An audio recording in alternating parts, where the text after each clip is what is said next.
हरिओम। स्वागत है आप सभी का गीता ज्ञान में। हम अध्याय 16 के अंतिम 4 श्लोक पर हैं। अधिकतर देखा जाता है कि गीता के जब अंतिम श्लोक आने लगते हैं तो भगवान वहां पर सार रूप में अपनी बात को रख देते हैं।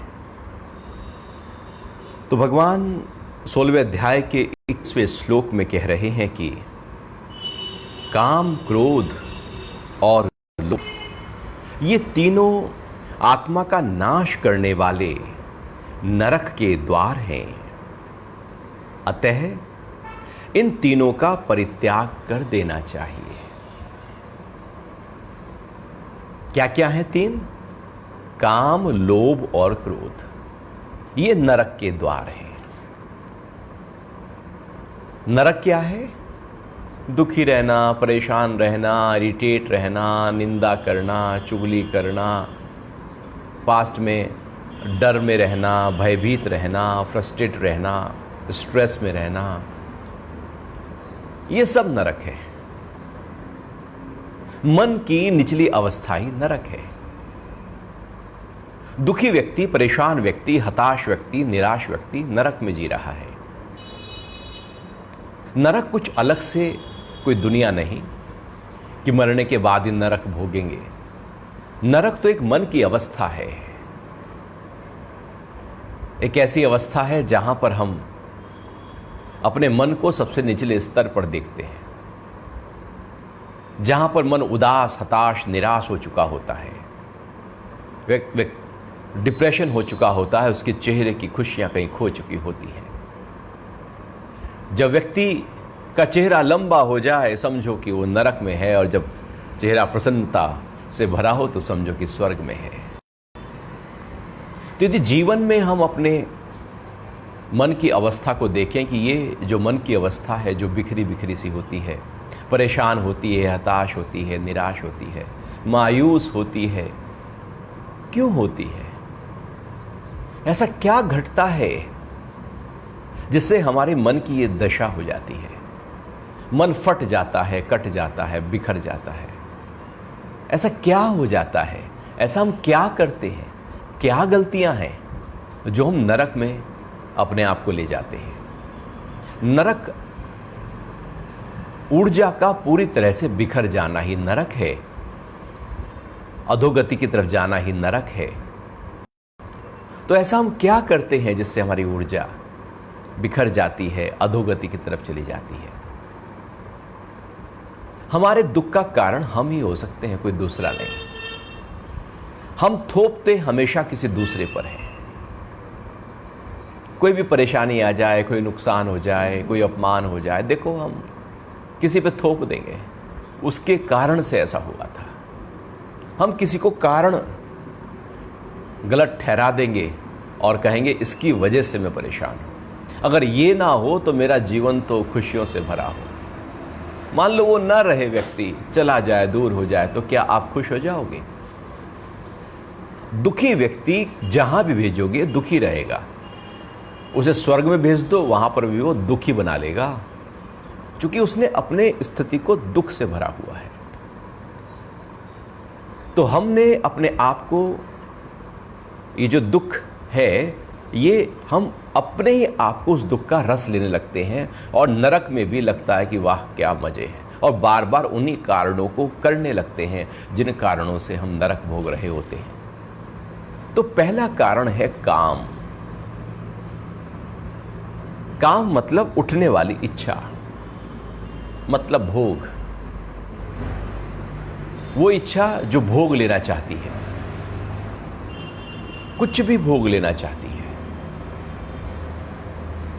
और जब वो इच्छा भोग लेना चाहती है तो हम लगातार उसी ही इच्छा में ड्राइव होते हैं, उसी इच्छा में तैरने लगते हैं, और उसी इच्छा को पूरा करने में लगे रहते हैं।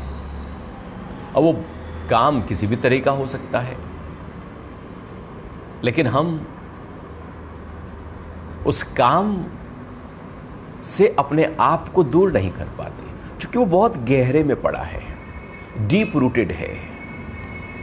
चित्त की हर परत में काम पड़ा है। जितनी भी परत देखी जाए, अनेक जन्मों की जो अलग अलग परतें जमा हो गई हैं, हर परत में काम कहीं ना कहीं किसी ना किसी छोटे या बड़े रूप में पड़ा ही पड़ा है, और उसका छोटा होना बड़ा मुश्किल है, क्योंकि उसकी हर परत में जो चीज हो वो बड़ी होती चली जाती है। हमारे भी भीतर काम वासना सबसे गहरे स्तर पर पड़ी है और हम उस काम को भोग लेना चाहते हैं। हमारे अंदर का काम मिटता ही नहीं है, और सबसे बड़ा काम तो भोग का है, काम वासना का है, जहां पर हम विपरीत लिंग की तरफ आकर्षित होने लगते हैं। वो जो आकर्षण है क्यों हो रहा है? आकर्षण का कारण क्या है? क्यों स्त्री पुरुष की तरफ, पुरुष स्त्री की तरफ आकर्षित हो रहा है? ऐसा अंदर क्या है आकर्षण की चीज? वो आकर्षण की चीज ही काम है, और ये काम बड़े गहरे में है। वो एक संत अपने शिष्य से कह रहे थे कि बेटा, अभी साधना को तो मुझे कई साल हो गए हैं, लेकिन अब भी स्त्री और पुरुष का भेद दिखाई देता है। स्त्री को देखकर वासना तो नहीं उठती, दूर दूर तक नहीं उठती, लेकिन स्त्री स्त्री दिखाई देती है, पुरुष पुरुष दिखाई देता है। अभी वो अवस्था नहीं आई है कि जब स्त्री स्त्री दिखाई ना दे और पुरुष पुरुष दिखाई ना दे। तो शिष्य ने कहा, क्या गुरुजी ऐसी भी अवस्था हो सकती है? हमने तो ये पहली बार सुन रहा हूं कि ऐसा भी हो सकता है। तो गुरु ने कहा, बेटा, ऐसी अवस्था ही वास्तविकता में मुक्ति की अवस्था है, यही आत्मा की अवस्था है। क्योंकि आत्मा ना स्त्री होती है ना पुरुष होती है। ये शरीर स्त्री पुरुष हो सकता है, इसको धारण करने वाली आत्मा स्त्री पुरुष नहीं हो सकती। जैसे इलेक्ट्रिसिटी जो है वो तो वैसे ही है,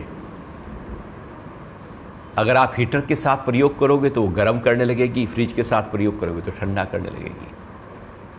आत्मा तो ज्यों की त्यों है। शरीर जो बना वो या तो स्त्री का है या पुरुष का है। जब तक हम इस शरीर के स्तर पर जी रहे हैं तब स्त्री और पुरुष का भेद दिखाई देने लगेगा।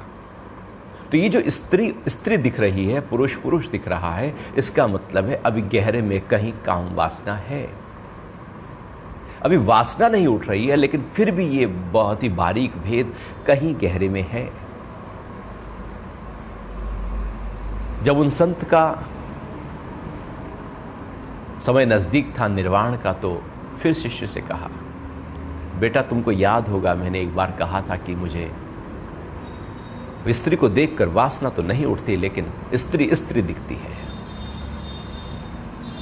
मैं आज तुमसे कहता हूं कि अब स्त्री स्त्री भी नहीं दिखती, वो भेद भी खत्म हो गया है। ये जो अवस्था है ये काम वासना रहित अवस्था है। लेकिन अभी यदि हमें दिख रही है स्त्री, तो वासना पड़ी है अंदर, भोग पड़ा है अंदर, कुछ चाहना पड़ी है अंदर, और उसी के आधार पर बहुत सारी इच्छाएं फिर खड़ी हो जाती हैं। अपने को सुंदर दिखाना है, कपड़े फिर चाहिए, फिर एसेसरीज चाहिए, फिर बहुत कुछ उसके साथ लाइफस्टाइल जुड़ती चली जाती है। एक इच्छा अनेक इच्छाओं को प्रकट करती चली जाती है, और फिर अब हम उसको पाने के लिए, उन इच्छाओं को पूरा करने के लिए लोभ में उतर जाते हैं। क्योंकि उस लाइफस्टाइल को मेंटेन करने के लिए धन चाहिए, पद चाहिए, प्रतिष्ठा चाहिए, एक व्यवस्था चाहिए, तभी तो हम भोग पाएंगे। तो अब उसके लिए लोभ पैदा हो जाता है कि कैसे उस काम में उतरे। यदि धन ना हो तो फिर तो भूखा पेट कैसे आदमी, बड़ा मुश्किल हो जाए। तो लोभ पैदा होता है, काम से लोभ पैदा होता है, और हम जीवन भर फिर लोभ की तरफ दौड़ने लगते हैं। और कई बार तो ऐसा होता है कि व्यक्ति लोभ की तरफ इतना दौड़ जाता है, इतना दौड़ जाता है, उसका काम भी छूटने लगता है, काम भी नहीं रहता, लेकिन धन बड़ा हो जाता है। काम गहरे में कहीं पड़ा रहता है, लेकिन धन तो बड़ा रहता है। लोभ मतलब और चाहिए, और चाहिए, और चाहिए, और कभी पूरा नहीं होता। वो तो लगातार है ही है। जैसे कोई सेंटेंस लिख के और फिर डॉट डॉट डॉट लगा दें, इसका मतलब है कि कंटिन्यूएशन में है, टू बी कंटिन्यूड। लोभ का मतलब है लगातार दौड़ने वाली, इकट्ठा करने की प्रवृत्ति। जितना भी आ जाए, लोभ कहता है अभी तो ये कम है, और आ जाएगा। लोभ फिर खड़ा है, सब कुछ इकट्ठा कर लो, लोभ फिर भी खड़ा है।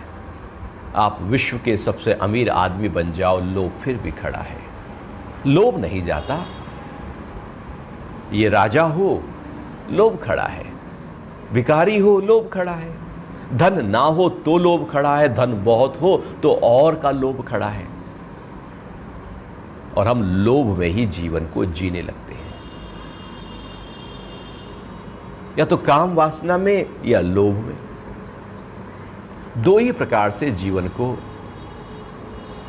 जिया जाता है, या तो काम वासना में या और चीजों को इकट्ठा करने में, लोभ में। ये मुख्य दो बातें हैं। जैसे एक पशु है, वो क्या करता है? वो भोगता है, वो खाता है और सोता है। तीन चीजें करता है। मनुष्य भी भोगता है, खाता है और सोता है। साथ में एक और चीज जुड़ जाती है जिसको लोभ कहते हैं। पशु में लोभ नहीं होता। आप कुत्ते के सामने रोटी डाल दो, ऐसा नहीं कि वो कल के लिए बचा के रख लेगा। गाय घास कल के लिए बचा के रख लेगी, ऐसा कुछ होता नहीं है। कल होगा फिर आएगा। लोभ वहां पर रत्ती भर भी नहीं है। लेकिन मनुष्य के अंदर लोभ और जुड़ जाता है, और उस लोभ के आधार पर अब हम सारा काम करना शुरू करते हैं। पूरा जीवन लोभ के आधार पर। लोभ इसलिए कि काम पूरा करना है, और काम को पूरा करना है इसलिए लोभ में जाना है। और जब लोभ जगता है तो कंजूसी व्यक्ति के अंदर आ जाती है, और इकट्ठा करने का भाव जुड़ता चला जाता है। तो इस तरह से इन दो में व्यक्ति जीता रहता है। और फिर क्या होता है, कभी हम किसी काम में जाना चाहते हैं, कभी किसी इच्छा को पूरा करना चाहते हैं, कभी वो पूरी नहीं होती, तो क्या होगा? क्रोध आएगा। और किसी लोभ को पा लेना चाहते हैं और वहां पर नुकसान हो गया, हानि हो गई, लॉसेस खड़े हो गए, तो क्रोध आ जाएगा। तो जब काम पूरा ना हो तो क्रोध है, लोभ पूरा ना हो तो क्रोध है। तो भगवान कह रहे हैं कि काम है, लोभ है और क्रोध है। यूं ही कोई क्रोध नहीं करता। आप सुबह के समय उठो और आपसे कोई कह रहा है चलो गुस्सा करके दिखाओ। अब आपको गुस्सा करके दिखाओ मतलब गुस्सा आपके कंट्रोल में थोड़ी है कि आप जब चाहो गुस्सा कर सकते हो। गुस्सा तो एक रुकावट है, वो तो एक व्यवधान है आपकी इच्छाओं की। लोभ आप चाहते हो, उसकी रुकावट के कारण से गुस्सा आता है। अकारण आप गुस्सा नहीं कर सकते। यदि मेरे कंट्रोल में होता तो आप कर सकते हो, आपके कंट्रोल में ही नहीं है। तो हम या तो काम या लोभ या क्रोध में अपने जीवन को जीने लगते हैं और इसमें मजा करने लगते हैं। और ये लगता है मजा, होती है सजा। हर काम सजा की तरह, बांधने की तरफ, दुख की तरफ लेकर जा रहा है। हर लोभ दुख की तरफ लेकर जा रहा है, हर क्रोध दुख की तरफ लेकर जा रहा है। इन तीनों में हमारा पूरा जीवन जिया चला जाता है। यदि तीनों को जीवन से हटा दिया जाए तो व्यक्ति बड़ा व्याकुल हो सकता है कि अब मैं क्या करूं। लोभ ना रहे, काम ना रहे, क्रोध ना रहे, बड़ा मुश्किल है जी जाना। हम इसी में ही जी रहे हैं और यही नरक है। जीवन को सबसे निचले स्तर पर जी लिया है हमने, इसलिए तो दुख है। नरक मतलब दुख है। परेशान हो रहे हैं, उदास हो रहे हैं, हताश हो रहे हैं। सुबह से लेकर रात तक मुंह बस लंबा ही लंबा है, खुशी तो है ही नहीं। नरक यही तो है। हर समय पीड़ा ही नरक है, हर समय दुख ही नरक है। और वो होगा। क्यों आज इतने मानसिक रोग पैदा हो रहे हैं। शरीर की बीमारियों को तो जैसे भी करके हम ठीक कर लेते हैं, लेकिन ये मन की बीमारियों का क्या होगा?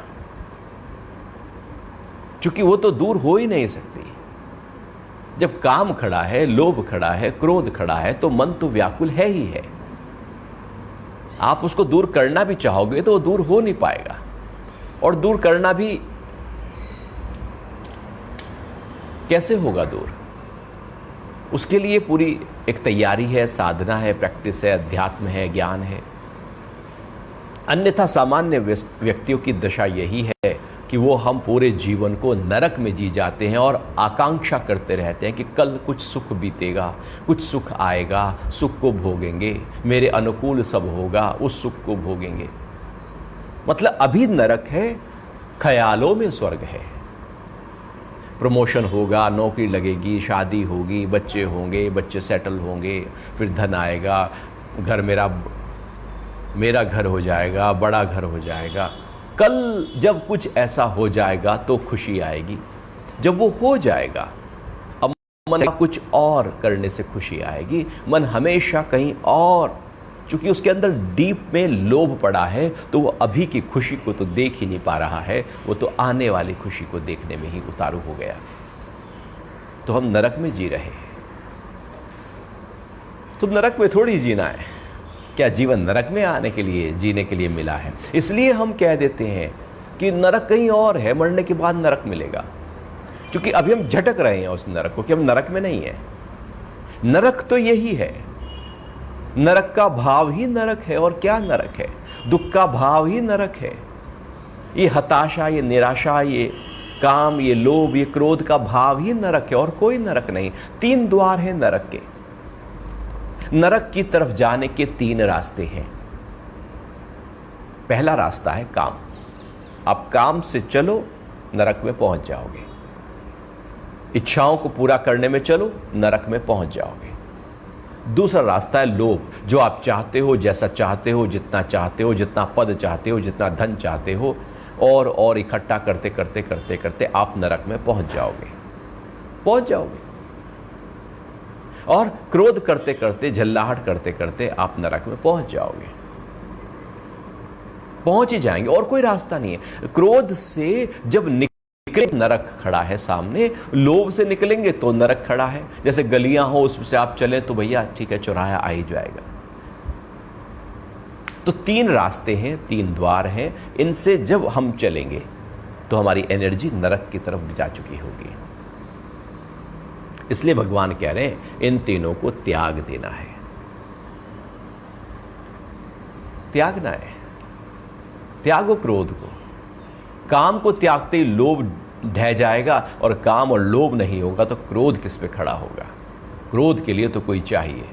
अब कुछ है ही नहीं, बचा ही नहीं, कोई इच्छा ही नहीं है तो क्रोध कैसे उठे? लोभ ही नहीं है तो रुकावट ही नहीं है तो क्रोध कैसे उठे? तो काम और लोभ महत्वपूर्ण हो गया। अब इन दोनों में भी यदि आप देखें तो काम को ठीक कर लो, लोभ अपने आप गिर जाएगा। तो धीरे धीरे धीरे धीरे जैसे जैसे हम अंतर्मुखी यात्रा शुरू करते हैं, ये तीनों ढहते चले जाते हैं, गिरते चले जाते हैं। फिर भगवान आगे कह रहे हैं 22वें श्लोक में 16वें अध्याय के, हे कौन्तेय, नरक के इन तीनों द्वारों से मुक्त हुआ पुरुष आत्मकल्याण का आचरण करता है। इससे वह परम गति को प्राप्त होता है। नरक के इन तीनों द्वारों से मुक्त हुआ पुरुष, ये 3 द्वारों से हमें हटना होगा। ये द्वार हमारे लिए है नहीं, और जैसे ही हम हटेंगे तब हम कल्याण की तरफ जाएंगे। ये 3 जो चीजें हैं ना, काम, लोभ और क्रोध, ये व्यक्ति को स्वार्थी बना देती है। जब स्वार्थ बड़ा हो तो हम या तो लोभ में जाएंगे, या क्रोध में जाएंगे, या काम में जाएंगे। और जितना स्वार्थ बढ़ता चला जाता है, उतना ही ये 3 विकार और गहरे होते चले जाते हैं, और उतना ही हम नरक में उतरते चले जाते हैं, धंसते चले जाते हैं। क्योंकि नरक तो दलदल है। जितना छटपटाओगे, हाथ पैर मारोगे, दलदल और नीचे ले जाएगी। तो जैसे ही ये 3 द्वारों से हम परे होते हैं तो हम कल्याण की तरफ जाते हैं। तो 3 द्वार स्वार्थ से भरे हैं और कल्याण का मतलब है परमार्थ। सबका मंगल होए, सबकी भलाई का भाव ही कल्याण है। मेरी भलाई हो जाए ये नरक है, मेरा काम सिद्ध हो जाए, जैसा मैं चाहता हूं वैसा हो जाए, बस दुख आएगा, आज नहीं तो कल आएगा, खड़ाई है। और यदि हमने सबकी भलाई के लिए ही सोचना शुरू किया, सबके लिए सोचना शुरू किया, हम कहां सोचते हैं सबके लिए, हम तो केवल अपने लिए सोचते हैं। बस मैं कुछ हूं और सब मेरी सेवा में लगे रहे। मैं किसी को डांट दूं, किसी को डपट दूं, किसी पे नाराज हो जाऊं, किसी पे जल्लाहट कर लूं, किसी को जब चाह प्रेम कर लूं, जब चाह उससे क्रोध कर लूं। मतलब हम अपने हिसाब से ही चले जा रहे हैं। ये तो कोई कल्याण का मार्ग नहीं, ये तो नरक का मार्ग है। हमारी वृत्ति ही बिल्कुल बिखरी हुई है। कल्याण है वृत्ति पूरी तरह से सद गई हो, सबके लिए भाव हो। अभी अपने लिए ही पूरा नहीं पड़ रहा है तो सबके लिए क्या भाव उठेगा। अभी हम कहते हैं अरे जितना धन है ना, करोड़ों हो, अरे कम है। अभी किसी की भलाई के लिए हम कुछ नहीं दे सकते। यदि कोई भूखा है तो हम उसे दे नहीं पाएंगे, भले कितना भी। चूंकि जब बढ़ता है धन तो कंजूसियत और छा जाती है ऊपर से। कल्याण कैसे हो, मन में वो कल्याण का भाव कैसे आए, सुबह से लेकर रात तक कल्याण का भाव में लगातार कैसे रहे। क्या है स्वर्ग, सबकी कल्याण का भाव। क्या है नरक, बस अपना अपना भाव। कौन देगा दुख, केवल अपने वाला। कौन देगा सुख, जो सबकी भलाई के लिए लगे हुए हैं। हम चाहते हैं सुख और लगे रहते हैं स्वार्थ में। ऐसे ही है कि हम बैठे हैं आग के ऊपर और चाहते हैं कि शीतलता मिल जाए, वो होगा नहीं। शीतलता के लिए आपको फिर बर्फ की तरफ जाना होगा, ठंडे की तरफ जाना होगा। आप गर्माहट की तरफ जा रहे हो तो शीतलता नहीं मिल पाएगी। हम चाहते हैं स्वार्थ की पूर्ति और उसके साथ साथ चाहते जीवन आनंद से भर जाए, खुशी से भर जाए, समरसता से भर जाए। कैसे होगा, कि दो विरोधी चीजें हैं। हम चाह रहे हैं कि उत्तर और दक्षिण दोनों मिल जाएं, बड़ा मुश्किल होगा, वो तो भागेंगे दूर दूर। कल्याण का मतलब है सबकी भलाई का भाव करना शुरू कर दो। ये तीनों जो नरक के द्वार हैं अपने आप गिरते चले जाएंगे। हमारे यहाँ पर वैदिक परंपरा हमेशा कल्याण मार्ग की परंपरा रही है। सबकी भलाई के लिए वहाँ पर मंत्रों का उच्चारण है। सर्वे भवन्तु सुखिनः, सर्वे सन्तु निरामया, सर्वे भद्राणि पश्यन्तु मा कश्चित् दुःख भाग्। सर्व की भलाई है, सबका भला करो भगवान। सबके लिए कोई भी प्रार्थना आप देख लें, किसी भी प्रार्थना में ये नहीं होता मेरा भला करो भगवान, मुझे धन दो भगवान, मुझे खुशी दो भगवान। सबके लिए, क्योंकि सब में मैं भी शामिल ही तो हूं, मैं कोई सबसे अलग थोड़ी हूं। जब सबकी भलाई हो रही है तो मेरी तो साथ साथ हो चुकी होगी ना। हम चाहते हैं बस मेरी हो जाए, दुनिया जाए भाड़ में, औरों का मुझे पता नहीं, मेरे स्वार्थ सिद्ध होने चाहिए, मेरा काम निकलना चाहिए। दूसरा कुछ भी करके, भले वो परेशान हो, भले वो द्वेष में आए, लेकिन मुझे वो खुशी दे दे। हम कुछ ऐसे चाहते हैं। हम ये नहीं चाहते कि जैसे मेरे अंदर भाव उठता है, वृत्ति उठती है, जैसे मैं चाहता हूं जीवन को जी जाना, ऐसे दूसरा भी चाहता है जीवन को जी जाना। जैसे आप सम्मान चाहते हैं वैसे दूसरा भी चाहता है। जैसे आप धन चाहते हैं वैसे दूसरा भी चाहता है। जैसे आप इच्छाओं को पूरा कर लेना चाहते हैं वैसे दूसरा भी चाहता है। आप जैसे हैं पूरी दुनिया वैसी ही तो है, लेकिन हम चाहते हैं बस दूसरे सब मेरी सेवा में आ जाए। मेरे अड़ोसी पड़ोसी, आस पास वाले, घर वाले, सब दोस्त यार, जैसे मैं चाहूं वैसे। अरे भैया, जैसे तुम चाह रहे हो वैसा वो भी चाह रहा है। क्यों ना सबके लिए हम भाव ले आए। कल्याण का भाव मुट्ठी को खोलने की क्रिया है और स्वार्थ मुट्ठी को बांधने की क्रिया है। जैसे मैंने बांध ली हो मुट्ठी, तो मुट्ठी बांधने से सारी शक्ति चली जाएगी, दर्द भी होने लगेगा और ज़्यादा देर बांध भी नहीं पाओगे और दुख होगा। खोल दीजिए।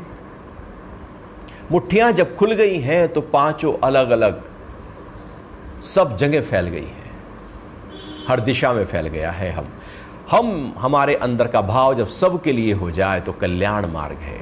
तो भगवान कह रहे हैं कल्याण मार्ग का आचरण करता है, इससे वह परम गति को प्राप्त हो जाता है। सबकी भलाई, बस धीरे धीरे धीरे धीरे हमारे काम खो गए, लोभ खो गया, क्रोध खो गया, बॉडी कॉन्शियसनेस से ऊपर उठ गए और हम उस चेतना की स्थिति में अपने होने और उसमें हमने अपने आप को टिका दिया, ठहरा दिया। आगे 23वें श्लोक में भगवान कह रहे हैं कि जो मनुष्य शास्त्र विधि को त्याग कर अपनी इच्छाओं के अनुसार कर्म करता है, वह न सिद्धि को प्राप्त होता है, न सुख को, न परम गति को। शास्त्र विधि को त्याग कर अपनी इच्छाओं के अनुसार। शास्त्र विधि बड़ी महत्वपूर्ण है। शास्त्र विधि बहुत जगह भगवान वर्णन कर रहे हैं। शास्त्र विधि, शास्त्र विधि का मतलब है गुरुओं के वचन, गुरुओं की वाणी। गुरु शिष्य परंपरा जो हमारे यहां पर महत्वपूर्ण परंपरा है, एक ऐसी अनूठी परंपरा जिससे ज्ञान का जो धारा है वो लगातार बह रही है।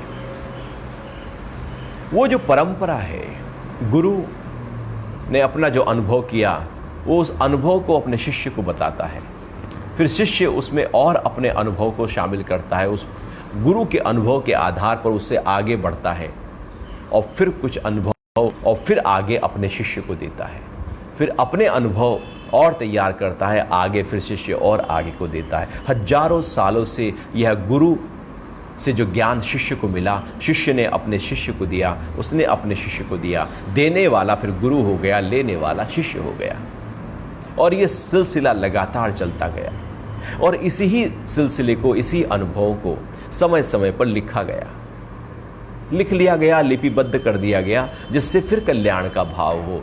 चूंकि जो मुझे मिला है वो सबको मिले। अनूठे हैं शास्त्र हमारे, जो कल्याणकारी है, जो महत्वपूर्ण है, जीवन को ऊंचे स्तर पर ले जाने वाला है, उसकी चर्चाएं होंगी, जिससे समाज को एक नई दिशा मिले, व्यक्ति ऊंचाइयों पर जिए। मतलब हजारों सालों के अनुभवों का निचोड़ है शास्त्र।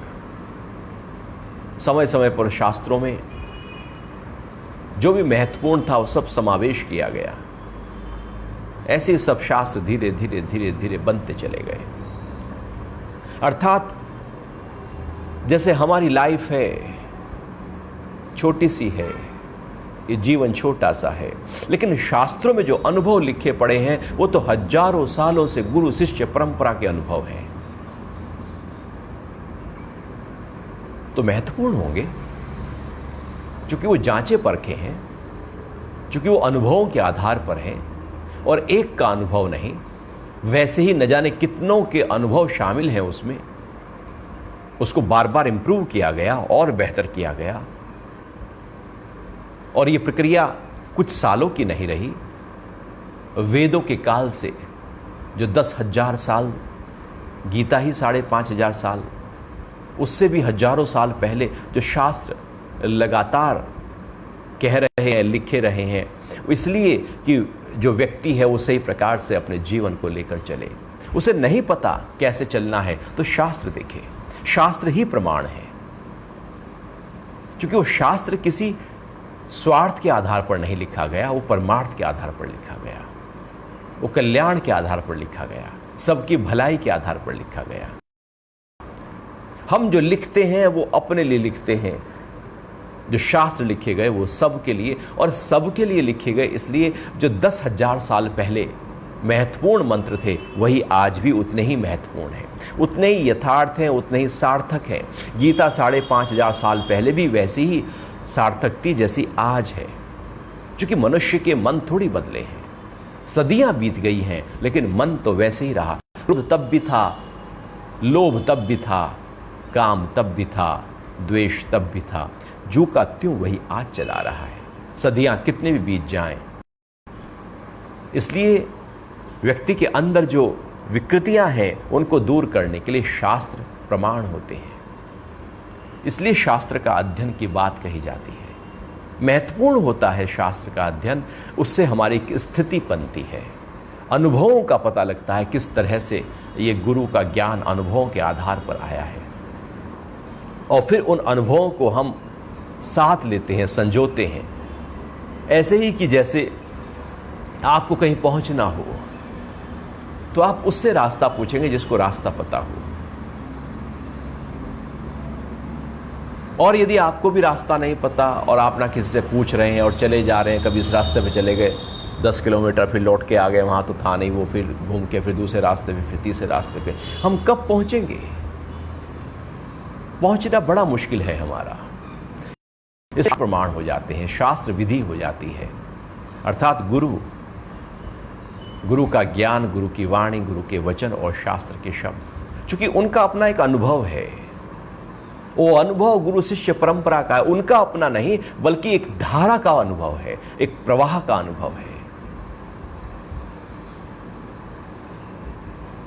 तो हमारा अनुभव तो छोटा है, वो तो बहुत बड़ा अनुभव है। ऐसे ही कि जैसे हम अपनी ओर से रास्ता ढूंढने लगे तो बड़ा मुश्किल होगा, अपनी ओर से जीवन जीने लगो, कर्मों करने लगो तो हमें पता नहीं लगेगा सही क्या है, गलत क्या है। लेकिन जब शास्त्र कहते हैं ये सही है, तो फिर हमारा बेकार का समय जो जा रहा था ढूंढने में, वो सब खत्म हो गया। हमें बहुत ही एक छोटे रूप में शास्त्र बहुत जल्दी ऊंचे स्तर पर पहुंचा सकता है यदि हम उसको स्वाध्याय करें। तो हमारे लिए है, हमारी यात्रा को सरल और सुगम कर देने के लिए है, शीघ्र कर देने के लिए है। जिन्होंने बहुत ज़्यादा मेहनत करके कुछ पाया है, जैसे गुरु भी बहुत मेहनत करके कोई अनुभव को पाते हैं और अपने शिष्य को यूं ही दे देते हैं।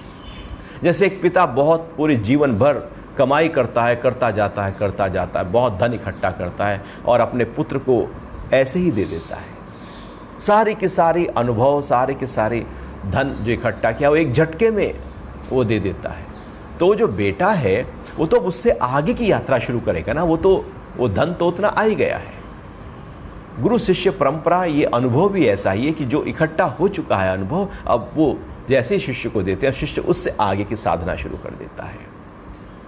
इसलिए भगवान कह रहे हैं जो मनुष्य शास्त्र विधि को त्याग कर अपनी इच्छाओं के अनुसार कर्म करता है वह सिद्धि को प्राप्त नहीं होता, ना सुख को और ना परम गति को।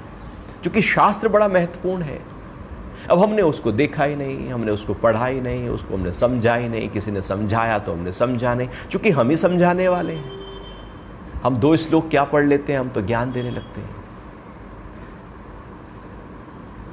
हम शास्त्र विधि को छोड़ देते हैं, हम शास्त्रों को छोड़ देते हैं, अपने हिसाब से हम जीवन जीने लगते हैं और अपने अनुभवों को सोचते हैं बड़े पता नहीं कद्दू में तीर मार लिया। झूठ के आधार पर सारे अनुभव खड़े हैं, अज्ञान के आधार पर प्रकृति के अनुभव खड़े हैं, उसको हम बहुत चीज बड़ी मानते हैं जबकि वो कुछ है नहीं। तो फिर हमने शास्त्र विधि को त्याग दिया, अपने हिसाब से चलने लगे। तो जब वो अपने हिसाब से चलने लगे और अपनी इच्छाओं को, जो उठी इच्छा बस वो करने लगे, चेक नहीं किया। भाई आप जिस देश में रहते हो वहां पर भी तो चेक करते हो ना संविधान को, कि ये जो कर्म कर रहा हूं ये संविधान सम्मत है भी या नहीं, ये रेड लाइट में क्रॉस कर रहा हूं ये संविधान सम्मत कर्म है या इसमें कुछ पनिशमेंट है। मैं किसी को अपशब्द बोलूं संविधान सम्मत है क्या? मैं कुछ ये कार्य करूं, किसी की चीज उठा लूं, ये संविधान सम्मत है क्या? मैं किसी पर जोर जबरन करूं, संविधान सम्मत है क्या? क्या संविधान सम्मत में कर्म कर रहा हूं क्या? ये संविधान तो हमने अब बनाया, पहले तो शास्त्र ही संविधान था, शास्त्र ही थे जिसको हम पालन करते थे, वही धर्म होता था। तो जो हम कर रहे हैं वो आज के हिसाब से, यदि हमने संविधान को ध्यान में रखकर कर्म नहीं किए तो कहीं ना कहीं किसी ना किसी रूप में फंस जाएंगे, अटक जाएंगे, तो वो तो फिर दुख का कारण बन जाएगा। ऐसी शास्त्र विधि को त्याग कर जब इच्छाओं के आधार पर कर्म करते हैं, जो भी उठी कर लिया, जो भी इच्छा उठी उसी के हिसाब से बह गए, देखा ही नहीं, चेक ही नहीं किया कि शास्त्र इसके लिए क्या कहता है, गुरु के वचन वाणी क्या कहती है, क्या कह रहा है अनुभव हजारों सालों का। वो अनुभव मुझे सुगमता देगा, सरलता देगा, लेकिन हम तो अपनी इच्छाओं में ऐसे खोए हैं कि छोड़ दिया है सब कुछ। तो फिर भगवान कह रहे हैं ऐसा व्यक्ति सिद्धि को प्राप्त नहीं होगा, सुख को भी प्राप्त नहीं होगा, और परम गति तो बहुत दूर है। सुख किसको मिलेगा? शास्त्र विधि के अनुसार कर्म, हर कर्म सुख की ओर ले जाएगा, इच्छाओं के अनुसार हर कर्म दुख की तरफ ले जाएगा। आज हो सकता है इच्छा की पूर्ति के समय सुख मिले, लेकिन बाद में तो दुख ही खड़ा है। शास्त्र विधि, शास्त्र संवत हर कर्म सुख की तरफ है, और शास्त्र विधि को त्याग कर हर कर्म दुख की तरफ है। एक ऊर्ध्व गति है, एक अधोगति है। अंतिम श्लोक में 16वें अध्याय के भगवान 24वां श्लोक है, कह रहे हैं कि इसलिए इस कर्तव्य और अकर्तव्य की व्यवस्था में तेरे लिए शास्त्र ही प्रमाण है। ऐसा जानकर तू शास्त्र विधि से नियत किए हुए कर्म ही करने योग्य है। कर्तव्य और अकर्तव्य, क्या है कर्तव्य, क्या है अकर्तव्य, क्या करने योग्य है और क्या न करने योग्य है, कैसे पता लगेगा, कौन बताएगा? सबके लिए कर्तव्य अलग हो सकता है। ब्राह्मण के लिए कर्तव्य अलग है तो क्षत्रिय के लिए अलग है, तो वैश्य के लिए अलग है, तो शूद्र के लिए अलग है। कर्तव्य कर्म हमारी मन की स्थिति के अनुसार, उम्र के अनुसार, हम किस पद पर हैं उसके अनुसार, समाज की व्यवस्था के अनुसार, घर की परिस्थिति के अनुसार बहुत कुछ कर्तव्य कर्म बदलते रहते हैं। जो पल जो करने योग्य है वही कर्तव्य है। होता है कि वो शायद अगले दिन करने योग्य ना रहे। बीमार है तो दवाई कर लेना, अपने स्वास्थ्य का ध्यान रखना, बीमारी से दूर करना, जो बीमारी आ गई है उसको हटाना कर्तव्य कर्म है। और बीमारी नहीं है, आप लगे दवाई खाने कि नहीं मैंने तो कल भी खाई थी जी, आज भी खाऊंगा। उस समय के लिए जो कर्तव्य था वो आज अब नहीं है। कर्तव्य कर्म समय समय पर बदलते रहते हैं, इसलिए समय समय पर शास्त्र की आवश्यकता होती है कि ऐसी स्थिति में, इसलिए समय समय पर गुरु की आवश्यकता होती है कि ऐसी स्थिति में। गुरु भी तो शास्त्र है, एक जीवित शास्त्र है और एक प्राचीन काल के गुरु शिष्य परंपरा के अनुभव का शास्त्र है। वहां पर जीवंतता वाणी के माध्यम से तो है, लेकिन साकार के माध्यम से नहीं। शास्त्र में वन साइडेड होगा, वहां जो लिखा है बस आपको वही लेना होगा, लेकिन गुरु से आप प्रश्न कर सकते हैं, उसका फिर आंसर आएगा। आप अपने हिसाब के प्रश्न कर सकते हैं, फिर उसके हिसाब कस्टमाइज हो सकता है हम। लेकिन शास्त्र में जो लिखा गया है, अब आप वहां पर अपना प्रश्न ढूंढोगे तो फिर ढूंढना मुश्किल हो जाएगा। तो जहां पर गुरु उपलब्ध नहीं है वहां शास्त्र महत्वपूर्ण हो जाते हैं, और जहां शास्त्र गुरु उपलब्ध हैं वहां पर शास्त्र भी महत्वपूर्ण है और गुरु भी महत्वपूर्ण है। तो कर्तव्य क्या है, अकर्तव्य क्या है, इसको हमें देखना होता है। अर्जुन क्षत्रिय हैं, उसके लिए कर्तव्य युद्ध करना है। ब्राह्मण वेद का अध्ययन, अध्यापन, ज्ञान का सुनना, सुनाना, पढ़ना, पढ़ाना, ये उनका अपना कर्तव्य है। भगवान आगे बता रहे हैं। शूद्र का सेवा करना अपना एक कर्तव्य है। वैश्य का कार्य करना, समाज को एक व्यापारिक दृष्टिकोण देना, वो उसका कर्तव्य है। अब हम सब अपना कर्तव्य छोड़कर बैठ जाएं, जिसको भगवान ने आगे बताया है किसका क्या है। अब हम कहें, व्यापारी कहे मैं व्यापार नहीं करता, ब्राह्मण कहे मैं ज्ञान का आदान प्रदान नहीं करता, वैश्य कहे मैं व्यापार नहीं और शूद्र कहे कि मैं सेवा नहीं करता, बस सब क्षत्रिय कहे मैं तो युद्ध नहीं लड़ता, वो सब सामाजिक व्यवस्था उथल पुथल हो जाएगी।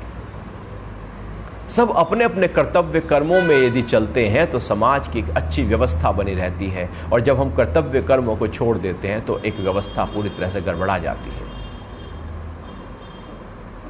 वो वैश्य तब दुखी होगा जब वो व्यापार छोड़ देगा, वो शूद्र तब दुखी होगा जब वो सेवा छोड़ देगा, वो ब्राह्मण तब परेशान होगा जब वो विद्या अध्ययन अध्यापन लेना और देना ज्ञान का छोड़ देगा, वो छोड़ देगा। क्षत्रिय तब दुखी होगा जब वीरता बल और सुरक्षा की तरफ वो जाएगा, नहीं तो वो अंदर कहीं ना कहीं किसी ना किसी रूप में वो कर्तव्य कर्म से हट रहा है, उसके अब समझो कि वो दुख की तरफ जाएगा। जो कर्तव्य कर्म है जब छोड़े जाएंगे तो दुख पैदा होगा। अब कर्तव्य कर्म मेरे लिए कौन सा है?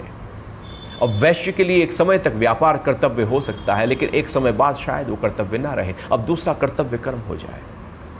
ये व्यक्ति के देश काल पात्र के अनुसार कर्तव्य कर्म बदलते रहते हैं, इसलिए शास्त्र ही सम्मत है।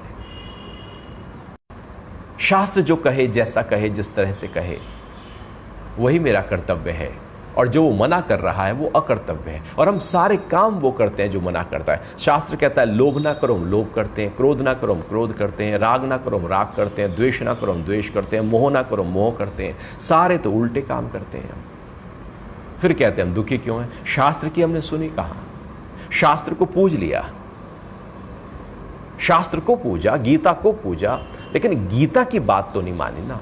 गीता में जो लिखा उस पे चले होते तो वो शास्त्र सम्मत होता, वो कर्तव्य कर्म होता। हमने केवल गीता को प्रणाम किया, नमन किया, पूजा घर में रखा, लेकिन चलने की बात आई तो अपनी इच्छा के अनुसार चल पड़े, वो सारे अकर्तव्य किए, तो फिर तो हमारी गति अधोगति हो जाएगी।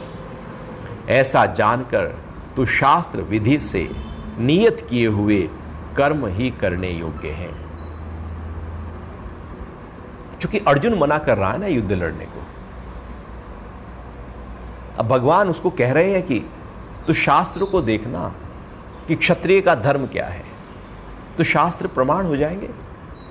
चूंकि वो शास्त्र है, उनको झुटलाया नहीं जा सकता, उनको नकारा नहीं जा सकता, चूंकि वो अनुभव है, निचोड़ है, एसेंस है। तो देख क्षत्रिय का क्या कर्तव्य कर्म है।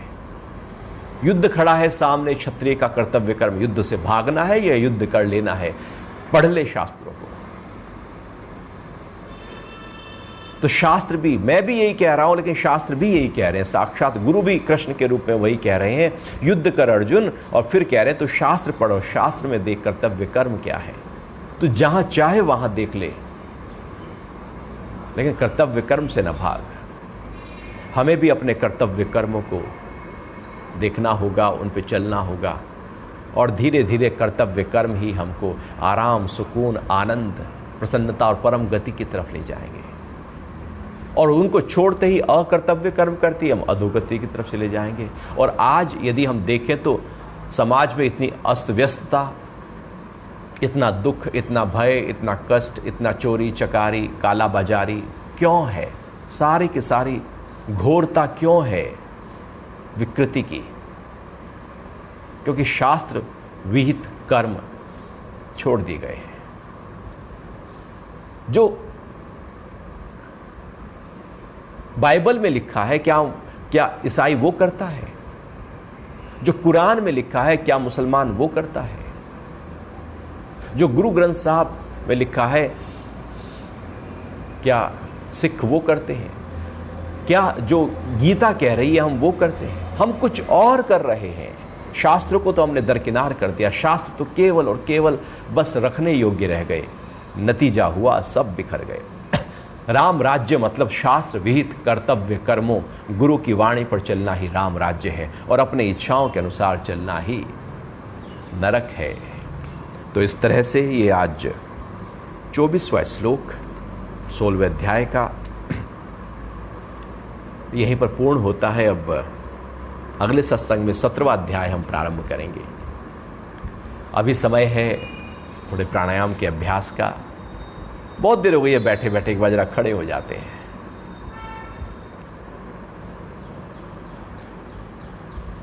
खड़े हो जाएं और अपने कंधों को पूरा आगे पीछे ऊपर नीचे घुमा लीजिएगा मुस्कुराते हुए पूरा। हाँ, फिर बदल कर भी। आपकी मुस्कुराहट आपसे दूर नहीं होनी चाहिए। जैसे मोबाइल चिपका रहता है ना दिन भर, ऐसी मुस्कुराहट को भी चिपका के रखो अपने। जरा हाथ कंधों के ऊपर रखो और घुमाओ अपने कोहनियों को पूरा आगे ऊपर पीछे नीचे घुमाते जाओ घुमाते जाओ घुमाते जाओ। चेक करो मुस्कुराहट है या चली गई। फिर से उल्टा भी, पता नहीं कहाँ चली जाती है मुस्कुराहट। कोई खर्चा भी नहीं होता तब भी हम पता नहीं क्यों नहीं मुस्कुराते। हम मायूस से रहते हैं, हम दुखी रहते हैं, हम उन्हीं उलझनों और दुख की बातों को ही बार बार दोहराते रहते हैं। छोड़ देते हैं, उंगलियां जरा फंसाएं ऐसे, हाथों को सिर के पीछे ले जाकर एक तरफ खींच दीजिएगा, अपने कंधे को पूरा खींचें और मुस्कुराएं, और फिर हाथ उठाकर दूसरी तरफ खींच लें और मुस्कुराएं। पूरा खींचा है, मुस्कुराए हैं, फिर बीच में लाएं, टाइट करें और वो हाथ को उठाएं ऊपर, फिर टाइट करके नीचे, फिर से ऊपर जी और नीचे। हाथों को आहिस्ता से नीचे ले आइएगा। पैरों को मिलाया हुआ है, ताड़ासन के लिए उंगलियां फंसा लें और खींच लें पूरा शरीर।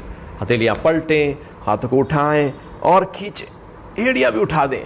पूरा शरीर लगातार ऊपर की तरफ खिंचा हुआ है, जितना हो सके खींच कर रखें। हाथ खिंचे हुए हैं, कंधे खिंचे हुए हैं, एड़ियां भी उठा लें और लगातार पूरा शरीर खींचकर हर जोड़ पर, हर मांसपेशी पर अपना प्रभाव डाल रहा है। खींच कर रखें और खींचें। अच्छा, मुस्कुरा भी रहे या नहीं? मुस्कुराएं थोड़ा। और अब फिर धीरे से वापस पैरों को थोड़ा सा खोल लें, हाथों को पीछे पकड़ लें, कमर के पीछे थोड़ी सी कमर को मोड़ दें पीछे की तरफ, थोड़ी सी, ज़्यादा नहीं। कमर और गर्दन पीछे मोड़ दीजिए। कमर भी मुड़ गई, गर्दन भी मुड़ गई, बस छोड़ दीजिएगा। जरा हाथों की उंगलियां फंसाएं सामने, हाथों को उठाएं ऊपर, सांस निकालें और झुक जाएं लेफ्ट साइड में। पूरी कमर को, पैर थोड़े खुले हुए हैं, थोड़ा लेफ्ट साइड में झुक जाएं, रुक जाएं, मुस्कुराएं, रोक के रखें, खिंचाव पड़ने दें कमर पर, कमर को हल्का पतला होने दें। फिर धीरे से वापस आएं, राइट साइड में झुक जाएं पूरा, थोड़ा और झुकें, खिंचाव पड़ने दें कमर को। ये जो कमरा बन गई है ना, फिर से कमर लचीली, फ्लेक्सिबल करते हुए एक बार फिर से वापस आकर और फिर से बदल जाएं।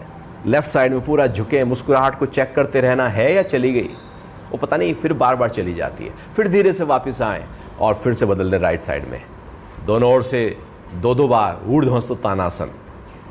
और फिर धीरे से वापस हाथों को नीचे लाकर बैठ जाएंगे आराम से। आराम से बैठ जाएं,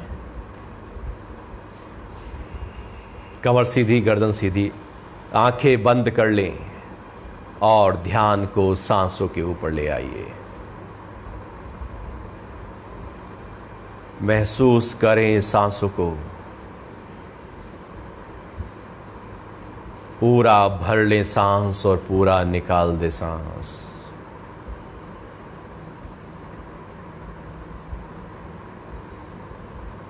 फील करें, सांस भर रहा है तो पेट आगे की ओर उठ रहा है, सीना फैल रहा है। सांस निकल रहा है तो पेट दब रहा है, सीना सिकुड़ रहा है।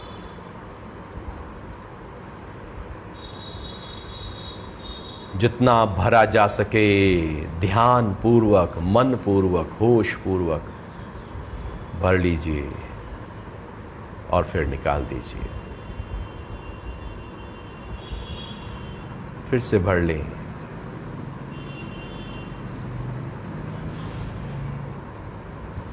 और निकाल दें। मन को श्वास पर लगातार टिकाएं। मन जब श्वास पर टिकता है, ठहरता है, तो ठहर जाता है, शांत हो जाता है। ध्यान पूर्वक श्वासों को भरना और निकलना हो रहा है। पूरा भर लिया, पूरा निकाल दिया। छोड़ देंगे और करेंगे अनुलोम विलोम प्राणायाम। सीधे हाथ की प्राणायाम मुद्रा नाक पर ले जाएं, राइट नोस्ट्रल को बंद करें, लेफ्ट से श्वास को बाहर निकालें, फिर लेफ्ट से ही श्वास भर लीजिएगा अंदर और राइट से निकाल दें। फिर राइट से भर लें,